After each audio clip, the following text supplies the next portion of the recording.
नमस्कार दोस्तों, ई ट्यूशन में आप सभी का तहे दिल से स्वागत। आज का वीडियो आप सभी के लिए बहुत ज़्यादा इम्पोर्टेंट है क्योंकि मैं आज आपको प्रश्नावली 1.1 का पहले क्वेश्चन के तीनों पार्ट बहुत ही अच्छी तरीके से समझाने वाला हूं। तो मेरी आपसे रिक्वेस्ट है कि ये वीडियो आप अंत तक ज़रूर देखें और वीडियो को अच्छा लगने पर इसे लाइक करना, शेयर करना और अगर आप चैनल पर पहली बार आए हैं तो हमें सब्सक्राइब करना तो बिल्कुल भी ना भूलें। चलिए अब वीडियो को स्टार्ट करते हैं और सबसे पहले हम ये जानते हैं कि इन तीनों क्वेश्चनों को सीखने के लिए हमें किस चीज का पता होना चाहिए, यानी इसका बेसिक कॉन्सेप्ट क्या है। तो सबसे पहले मैं आपको इसका बेसिक कॉन्सेप्ट समझाता हूं। देखिए, आप जानते हैं कि एक भाग का चिन्ह होता है इस तरीके का, इसके जो अंदर वाला होता है इसे हम क्या कहते हैं, भाज्य। इंग्लिश में इसे डिविडेंड कहा जाता है। बाहर वाले को हम क्या कहते हैं, भाजक। इंग्लिश में इसे डिवाइडर कहा जाता है। और ये होता है हमारा भागफल, जिसे हम इंग्लिश में कोशेंट कहते हैं और नीचे वाले को हम शेषफल कहते हैं। तो देखिए, इन चारों के बीच में एक रिलेशन होता है जिसके बारे में अगर एक विद्यार्थी को नहीं पता है तो ये तीनों क्वेश्चन वो नहीं सीख पाएगा। वो रिलेशन क्या है, आप देखिए। आप ये याद रखें कि ये जो भाज्य होता है ना, हमेशा बराबर होता है भाजक गुणा भागफल जमा शेषफल। ये बात आपने याद रखनी है। अगर मैं इसे एक उदाहरण के माध्यम से आपको समझाऊं, एक उदाहरण देकर, तो देखिए, अगर मैं 49 को 5 से डिवाइड करता हूं, यानी मैंने 49 को 5 से डिवाइड किया तो 5 9 जा कितना होता है 45, तो 9 जा आएगा यहाँ पे 4। तो आप देखिए 49 को मैं अगर भाज्य यहां रखूं, इक्वल डालूं, भाजक हमारा क्या है, सिंपल सी बात 5 है हमारा, भागफल हमारा कितना है 9 और शेषफल है हमारा 4। बहुत ही सिंपल सी बात। अब देखिए मल्टीप्लाई करके देख लीजिए, इन दोनों को इंटू करेंगे तो 45 आएगा, प्लस करेंगे तो 49 इक्वल टू क्या आ गया 49। तो ये चीज अगर आपको समझ में आती है तो फिर इन तीनों क्वेश्चनों को सीखने में आपको बिल्कुल भी परेशानी नहीं होगी। तो आप इसे नोट कर सकते हैं। फिर मैं आगे अब बढ़ता हूं। तो अब आगे बढ़ते हैं। पहला क्वेश्चन मैं अब आपको सॉल्व करके दिखाता हूं। तो देखिए, पहला क्वेश्चन हम कैसे करेंगे, जरा ध्यानपूर्वक आप मुझे सुने। तो देखिए फर्स्ट पार्ट यानी पहला क्वेश्चन मैं आपको कितनी इजी तरीके से सिखा दूंगा, जरा आप ध्यान देना बस। देखिए, सबसे पहले हम जानते हैं कि जो 225 है वो ज्यादा है किससे, 135 से। तो जो बड़ा है वो बनेगा हमारा भाज्य यानी डिविडेंड, और जो छोटा है वो बनेगा हमारा भाजक यानी डिवाइडर। तो हमेशा बड़ी संख्या को आपने भाज्य बनाना है और छोटी संख्या को आपने भाजक बनाना है। इस बात का आपने ध्यान देना है। अब जरा ध्यान दीजिए, हमें फिर दोबारा वही वाला फॉर्मूला लिखना है कि भाज्य बराबर होता है भाजक गुणा भागफल जमा शेषफल। तो ये चीज जिसको पता है, अब इसको समझने के लिए आप यहां पर इस तरीके से एक लाइन डाल लें, आधा काम यहां करें और आधा काम वहां करें। इस तरीके से करेंगे तो आपको टीचर ज्यादा अप्रिशिएट करेगा और आपको गुड भी देगा साथ में।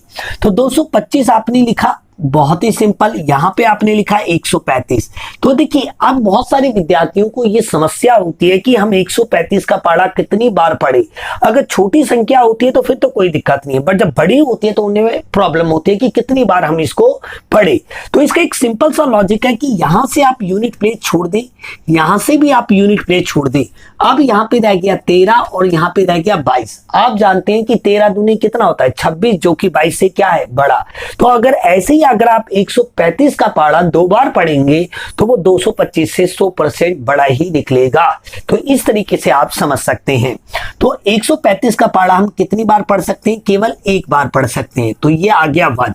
अब देखिए, ये हो गया 0, इसने इसको दिया तो ये हो गया 12, ये हो गया 90, यानी 9 आ गया। अब जरा देखिए, भाज्य हमारा कितना है 225 लिख दिया, भाजक हमारा क्या है 135, भागफल कितना है 1 और शेषफल कितना है 90। अब देखिए, आपको बिल्कुल समझ में आ गया होगा। तो जो मैंने आपको इसका बेस बताया ना, अगर उसकी जानकारी नहीं है तो ये कैसे आया आप नहीं समझ पाएंगे। अब देखिए दोस्तों, क्या आपके पास शेषफल 0 है? नहीं है। क्या यहाँ पे और संख्या है? नहीं है। तो फिर आप क्या करेंगे, इसको मोड़ देंगे, इस तरीके से आप इसको मोड़ देंगे। अब क्या करेंगे कि जो पहले भाजक था उसे आप भाज्य बना लेंगे, यानी ऐसे कर लेंगे। ठीक है। अब देखिए फिर दोबारा वही प्रॉब्लम क्रिएट हो गई कि हम 90 का पाड़ा कितनी बार पढ़ेंगे, हमें दिक्कत आ रही है। तो यहां से भी आप यूनिट प्लेस छोड़ दीजिए, यहां से भी यूनिट प्लेस छोड़ दीजिए। तो ये हो गया 9 और ये हो गया 13। तो 9 दूनी कितना होता है? 18। तो 13 से तो बड़ा ही होगा। तो 90 का पाड़ा हम कितनी बार पढ़ेंगे? केवल एक बार पढ़ेंगे। क्लियर है? तो 90 एकम 90, 5 में से 0 जाएगा तो कितना बचेगा? 5। 13 में से 9 जाएगा तो बचेंगे 4, तो आगे 45। फिर दोबारा यही प्रोसीजर यहां पे दोबारा। इस बार हमारा भाज्य कितना है? 135। सिंपल सी बात। भाजक हमारा कितना है? 90। और भागफल कितना है? 1। और शेषफल कितना है? 45।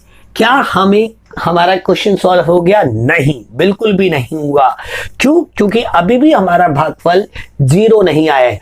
और ये जो प्रोसीजर है ये चलता ही रहेगा जब तक आपका भागफल 0 नहीं आएगा।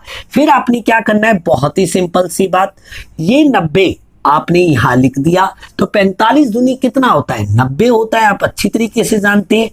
तो ये आ गया 0, 45 दूनी। अब इस बार आपका भाज्य क्या है? 90। भाजक क्या है? 45। भागफल कितना है? 2। और शेषफल क्या है? 0। अब आपका शेषफल 0 आ गया है। तो इसका मतलब अब ये आपका क्वेश्चन क्या हो गया है? सॉल्व हो गया है।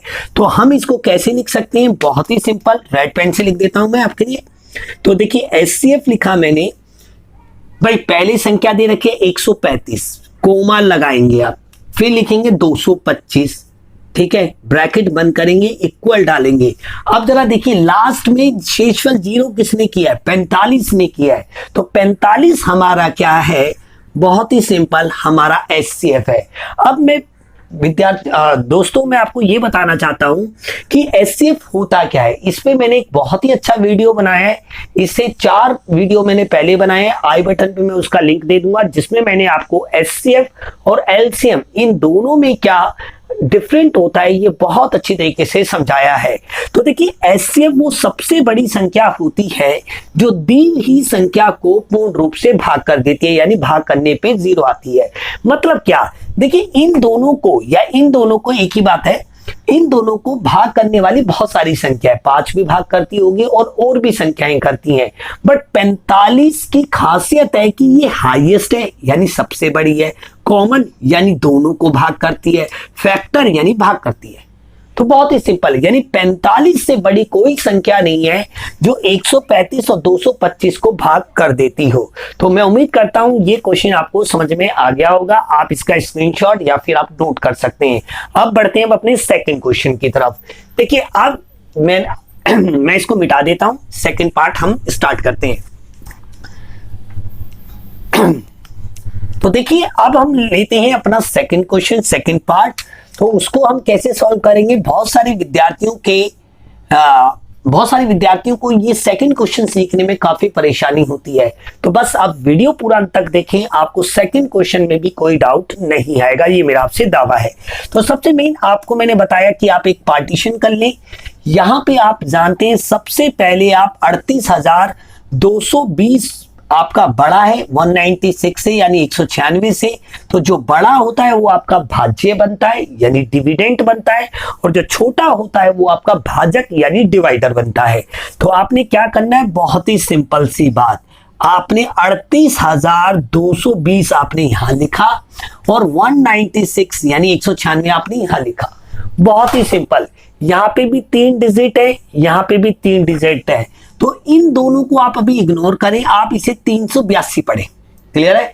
तो 196 आप देख रहे हैं। तो मैंने आपको बताया था 3 डिजिट आप यहां ले लें, 3 यहां ले लें। इसका आप यूनिट प्लेस छोड़ेंगे और इसका भी छोड़ेंगे तो ये हो गया 19, ये हो गया 38। तो 19 दूनी कितने होते हैं? 38, जो कि एग्जैक्टली आ रहा है।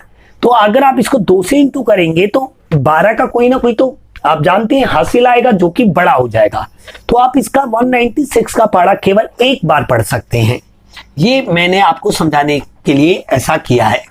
तो हम 196 का टेबल सिर्फ एक बार पढ़ेंगे। अब ये आ गया यहां पे।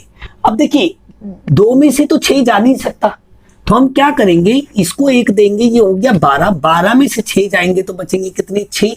ये हो गया हमारा 7, इसने इसको दिया तो ये हो गया 17, 17 में से 9 जाएंगे तो कितने बचेंगे दोस्तों, 8 बचेंगे। यहाँ रह गया 2, 2 में से 1 गया, बचा 1। क्या अब मुझे यहाँ पे ऐसे मोड़ देना चाहिए? नहीं, बिल्कुल भी नहीं। वो तब होता है जब आपके पास यहाँ पे कोई भी संख्या ना हो, इसलिए मैंने आपको पहले ये बात समझाई। तो अभी देखिए यहाँ पे हमारे पास 2 भी है और 0 भी है। जैसे आप नॉर्मल भाग करते आए तीसरी, चौथी, पांचवी, छठी में, वैसे ही ये नॉर्मल भाग है, बिल्कुल नॉर्मल। तो यहाँ पे हमारे पास 2 है तो हम इस 2 को नीचे उतार लेंगे, तो ये हो गया 1862 और ये है 196। तो आप अगर इसको 10 से इंटू करते हो तो ये 1960 हो जाएगा, जो कि इसके बहुत ज्यादा नियरेस्ट आ रहा है। तो यहां से एक आइडिया निकल गया कि हमें 196 का टेबल 9 टाइम पढ़ने की जरूरत है।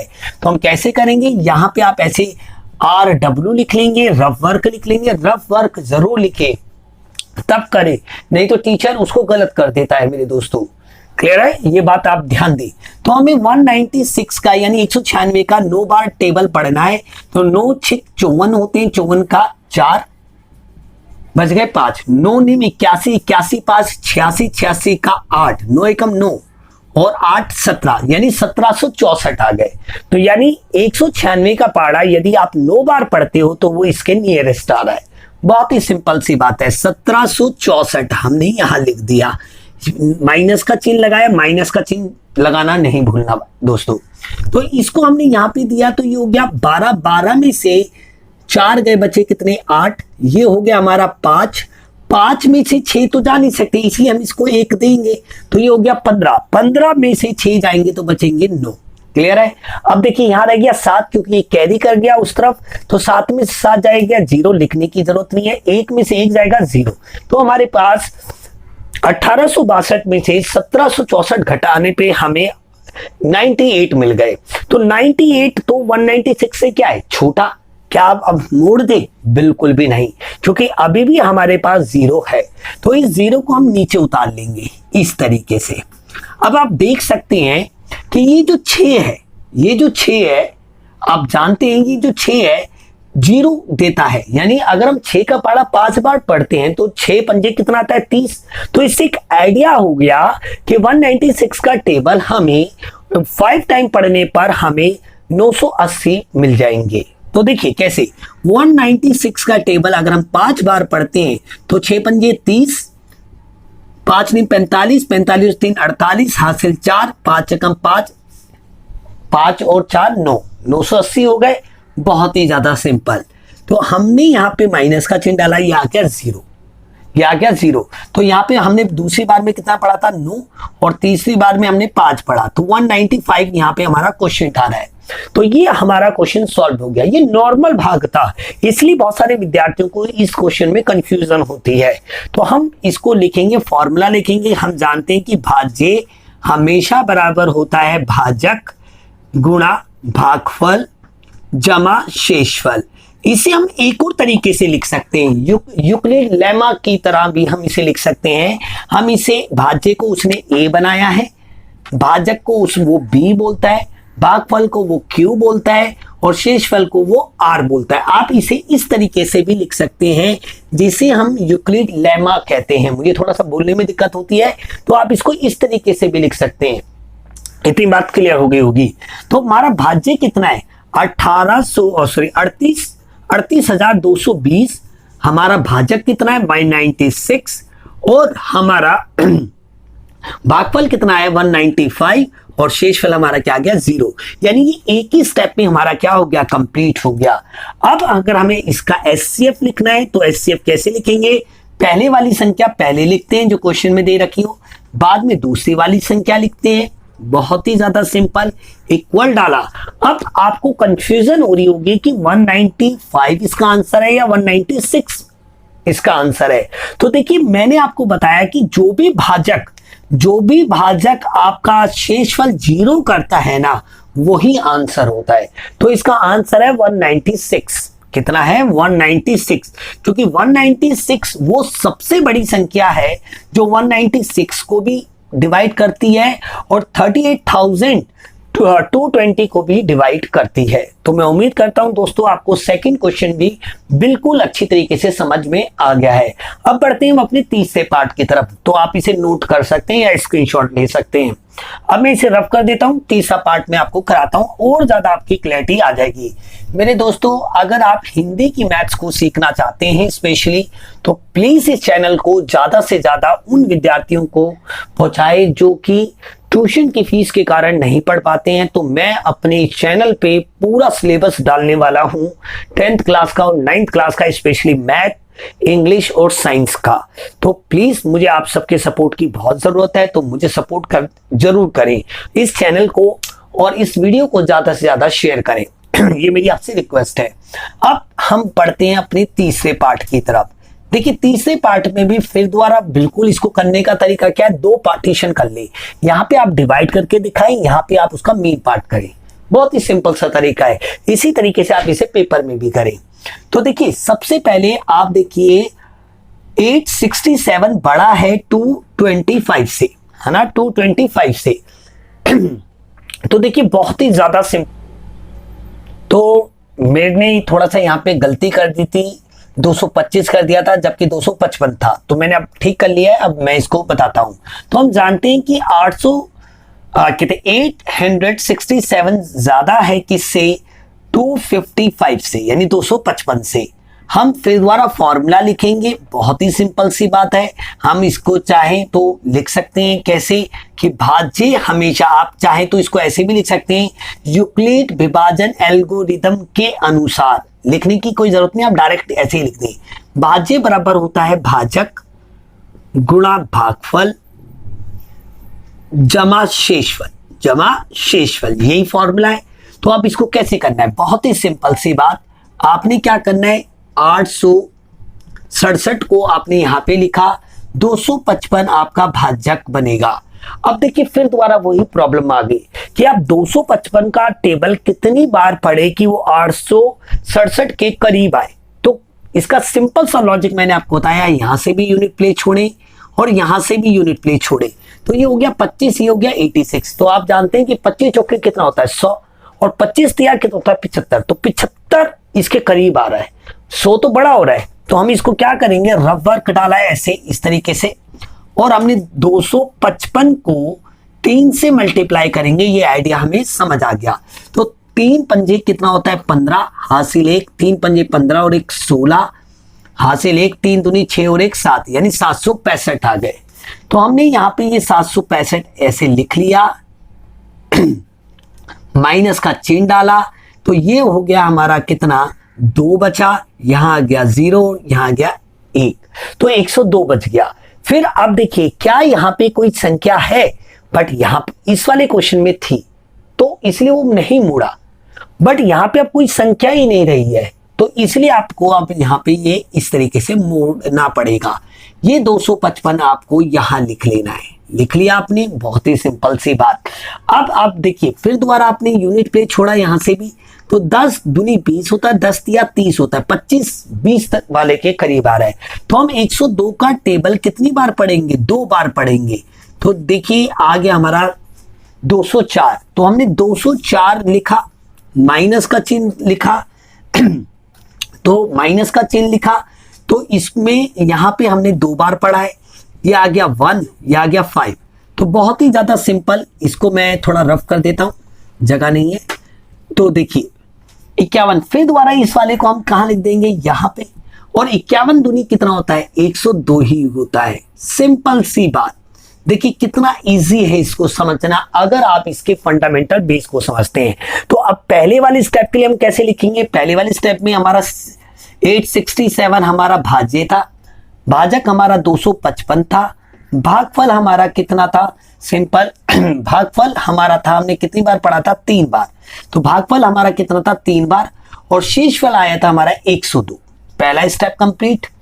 दूसरे स्टेप में हमारा भाज्य क्या था, 255 था, सिंपल। भाजक हमारा 102 था, भागफल हमारा 2 था, शेषफल आया था हमारा 51। फिर दोबारा हमने किया था, इस बार हमारा भाजक क्या था, 102, भाज्य भाजक हमारा कितना था, 51, भागफल हमारा कितना है 2 और शेषफल क्या आ गया 0। तो देखिए दोस्तों, जब 0 आ जाता है तो हमारा क्वेश्चन क्या होता है, सॉल्व होता है। तो इसका आंसर अगर मैं लिखूं तो इसका आंसर लिखेंगे हम कैसे, देखिए बहुत ही सिंपल। सबसे पहले हम लिखेंगे 867, कोमा डालना ना भूलें, 255 यानी 255 लिखा, इक्वल डाला। अब देखिए लास्ट में जो भाजक आपको क्या देता है, 0 देता है, वही आपका आंसर होता है। तो ये आपके तीनों पार्ट, फर्स्ट क्वेश्चन के तीनों पार्ट मैंने सॉल्व कर दिए। अब मैं ऐसे ही सीक्वेंस में आपको जो भी मेन क्वेश्चंस हैं आपकी बुक के, वो सारे कराऊंगा। तो इसलिए मैं आपसे रिक्वेस्ट कर रहा हूं कि अगर आप चैनल पे पहली बार आए थे तो प्लीज इस चैनल को सब्सक्राइब करें और जितने भी हिंदी मीडियम के विद्यार्थी हैं उनको इस वीडियो को पहुंचाएं। मिलते हैं अगले वीडियो में। जय हिंद, जय भारत।